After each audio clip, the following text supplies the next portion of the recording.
പാരമ്പര്യ വൈദ്യമേഖല സംരക്ഷിക്കപ്പെടണമെന്ന് കേരള ആയുർവേദ തൊഴിലാളി യൂണിയൻ സംസ്ഥാന വൈസ് പ്രസിഡന്റ് കൂട്ടായി ബഷീർ. കേരള ആയുർവേദം തൊഴിലാളി യൂണിയൻ സെക്രട്ടേറിയറ്റ് മാർച്ചിന് മുന്നോടിയായി നടന്ന സംസ്ഥാന വാഹന പ്രചരണ ജാഥ ഉദ്ഘാടനം ചെയ്ത് സംസാരിക്കുകയായിരുന്നു അദ്ദേഹം. പാരമ്പര്യ വൈദ്യമേഖല സംരക്ഷിക്കപ്പെടുക, നാട്ടുവൈദ്യ കൗൺസിൽ രൂപീകരിക്കുക, പാരമ്പര്യ നാട്ടുവൈദ്യന്മാർക്കും കളരിഗുരുക്കന്മാർക്കും രജിസ്ട്രേഷൻ അനുവദിക്കുക, കേന്ദ്ര സർക്കാർ പാരമ്പര്യ നാട്ടുവൈദ്യ മേഖലയെ ആയുഷിൽ ഉൾപ്പെടുത്തുക എന്നിങ്ങനെയുള്ള വിവിധങ്ങളായ ആവശ്യങ്ങൾ ഉന്നയിച്ചുകൊണ്ടാണ് കേരള ആയുർവേദ തൊഴിലാളി യൂണിയൻ സംസ്ഥാന ജാഥയും ഫെബ്രുവരി 20-ന് സെക്രട്ടേറിയറ്റ് മാർച്ചും സംഘടിപ്പിക്കുന്നത്.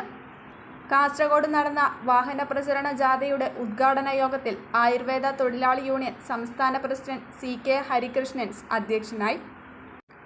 CITU ജില്ലാ പ്രസിഡന്റ് മണി മോഹനൻ, ജില്ലാ സെക്രട്ടറി K രവീന്ദ്രൻ, ആയുർവേദ തൊഴിലാളി യൂണിയൻ കാസർഗോഡ് ജില്ലാ പ്രസിഡന്റ് VV ക്രിസ്റ്റോ ഗുരുക്കൾ, സെക്രട്ടറി TV സുരേഷ് ഗുരുക്കൾ, C സുകേഷ് ഗുരുക്കൾ തുടങ്ങിയവർ സംസാരിച്ചു. ഫെബ്രുവരി 20-ന് നടക്കുന്ന സെക്രട്ടേറിയറ്റ് മാർച്ച് CITU സംസ്ഥാന പ്രസിഡന്റ് TP രാമകൃഷ്ണൻ ഉദ്ഘാടനം ചെയ്യും. വാഹന പ്രചരണ ജാഥയ്ക്ക് കാഞ്ഞങ്ങാട്, ചെറുവത്തൂർ എന്നിവിടങ്ങളിൽ സ്വീകരണം നൽകി.